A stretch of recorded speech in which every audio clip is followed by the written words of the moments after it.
Israel पर शनिवार को हमास के अटैक्स के बाद इजराइल ने इस हमले का जवाब देना अब शुरू कर दिया है। जी हां, इजराइल ने हमास के खिलाफ ऑपरेशन आयरन स्वॉर्ड्स शुरू किया।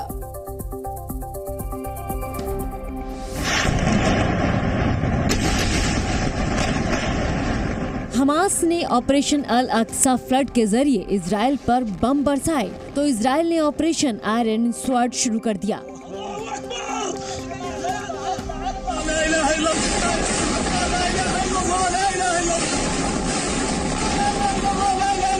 शनिवार को हमास के रॉकेट हमले ने तल अबीब पर जो हमले किए उसमें इजराइल का बहुत नुकसान किया। तल अबीब में कई इमारतें तबाह हो गईं, सैकड़ों लोगों की मौत हो गई और हजारों लोग घायल हो गए। यही नहीं, हमले के बाद सैकड़ों की संख्या में हमास के लड़ाके इजराइल की सीमा में घुस गए। इजरायली मीडिया के मुताबिक बंदूकधारियों ने सैडरोड शहर में राहगीरों पर गोलियां भी चलाईं।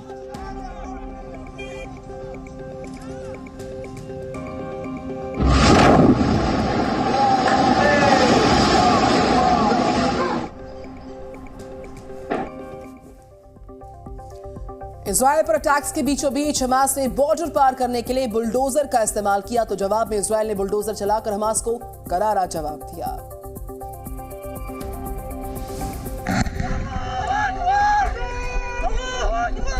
जैसे रॉकेट का जवाब रॉकेट, जैसे सैनिक का बदला सैनिक, वैसे बुलडोजर का बदला बुलडोजर। जिस इजराइल में दाखिल होने के लिए हमास ने बुलडोजर का इस्तेमाल किया, वही बुलडोजर हमास के खिलाफ भी गरजे। इजराइल ने बुलडोजर का इस्तेमाल उन ठिकानों को गिराने के लिए किया जहां हमास के लड़ाकों ने शरण ले रखी थी।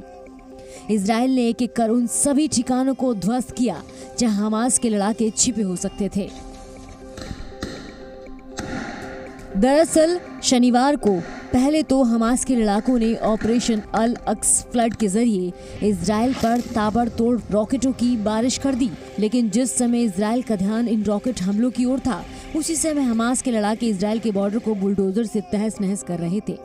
हमास के लड़ाके बुलडोजर से इजराइल की लोहे की दीवार को तोड़ते हुए अंदर घुस गए और इसके बाद जो हुआ वो पूरी दुनिया देख रही है। तो हमास के अटैक्स का जवाब देने के साथ ही इजराइल ने अब एक बड़ी जवाबी कार्रवाई करने का मन बना लिया। इजराइल का जो मेगा अटैक है उसकी तैयारी की तस्वीरें भी अब सामने आ चुकी हैं।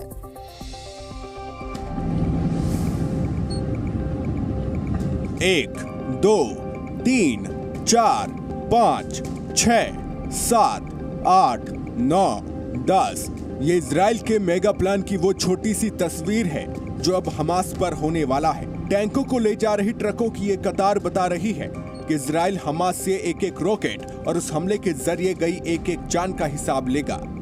इजराइल का ये वीडियो बता रहा है कि हमास पर हमले की एक बड़ी पिक्चर तैयार हो रही है, जिसका सिर्फ ये एक ट्रेलर है।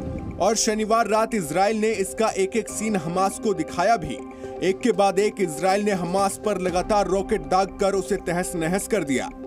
ये तस्वीरें इजराइल के ऑपरेशन आयरन स्वॉर्ड्स की हैं। ये जवाब उन रॉकेट हमलों का है जो हमास ने इजराइल के तेल अवीव पर दागे थे। रात के अंधेरे में गाजा का आसमान इजराइल के रॉकेटों से जगमगा गया। एक के बाद एक इजराइल के रॉकेटों ने हमास के ठिकानों और गाजा की इमारतों पर अपना निशाना बनाना शुरू कर दिया। इजराइल के प्रधानमंत्री बेंजामिन नेतन्याहू ने हमास की जो आतंकी हमले हैं उनको वॉर करार दिया है। 1 मिनट में देखिए पूरी खबर।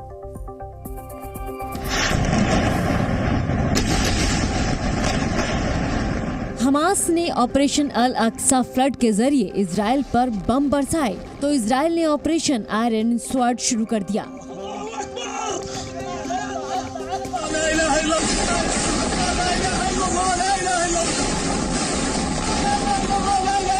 शनिवार को हमास के रॉकेट हमले ने तल अबीब पर जो हमले किए उसमें इजराइल का बहुत नुकसान किया। तल अबीब में कई इमारतें तबाह हो गईं, सैकड़ों लोगों की मौत हो गई और हजारों लोग घायल हो गए। यही नहीं, हमले के बाद सैकड़ों की संख्या में हमास के लड़ाके इजराइल की सीमा में घुस गए। इजरायली मीडिया के मुताबिक बंदूकधारियों ने सैडरोड शहर में राहगीरों पर गोलियां भी चलाईं।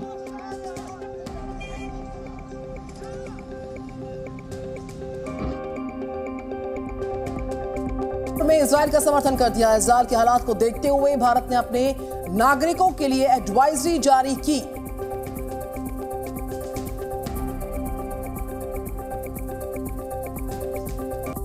प्रधानमंत्री नरेंद्र मोदी ने सोशल मीडिया प्लेटफॉर्म पर ट्वीट कर हमास के खिलाफ युद्ध में इजरायल का समर्थन किया। पीएम मोदी ने एक्स पर लिखा कि इजरायल पर हुए आतंकी हमले से सदमे में हूं। हम पीड़ित परिवारों और उनके परिवार वालों के लिए प्रार्थना करते हैं। भारत संकट की इस घड़ी में इजरायल के साथ एकजुटता से खड़ा है। इजरायल के राजदूत ने पीएम मोदी के ट्वीट का जवाब दिया और भारत के समर्थन के लिए शुक्रिया कहा। इजरायल के वर्तमान हालात को देखते हुए भारत ने अपने नागरिकों के लिए एडवाइजरी जारी की है। भारतीय एम्बेसी ने हेल्पलाइन नंबर 972352264748 नंबर जारी किया है। इजरायल में रह रहे भारतीयों से बिना वजह घर से बाहर न निकलने और स्थानीय प्रशासन की ओर से दिए जा रहे दिशा निर्देशों का पालन करने की अपील की है। वहीं एयर इंडिया ने दिल्ली से तेल अवीव आने और जाने वाली सभी फ्लाइट्स भी रद्द कर दी हैं।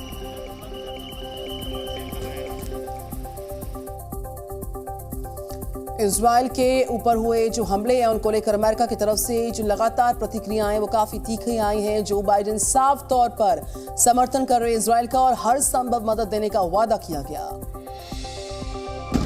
इजरायल और हमास के बीच जो हुआ उसके बाद दुनिया भी लगभग दो हिस्सों में बंट गई है। इजरायल के समर्थन में अमेरिका के राष्ट्रपति जो बाइडेन का बयान सामने आया है। I told him the United States stands with the people of Israel in the face of these terrorist assaults. Israel has the right to defend itself and its people. Full stop. There's never justification for terrorist attacks. अमेरिकी राष्ट्रपति ने अपने ऐलान में Israel को हर संभव मदद देने का वादा किया है। The people of Israel are under attack, orchestrated by a terrorist organization, Hamas. In this moment of tragedy, I want to say to them and to the world and to terrorists everywhere that the United States stands with Israel. We will not ever fail to have their back. We'll make sure that they have the help their citizens need and they can continue to defend themselves. You know, the world's seen appalling images. Thousands of rockets in the space of hours raining down on Israeli cities.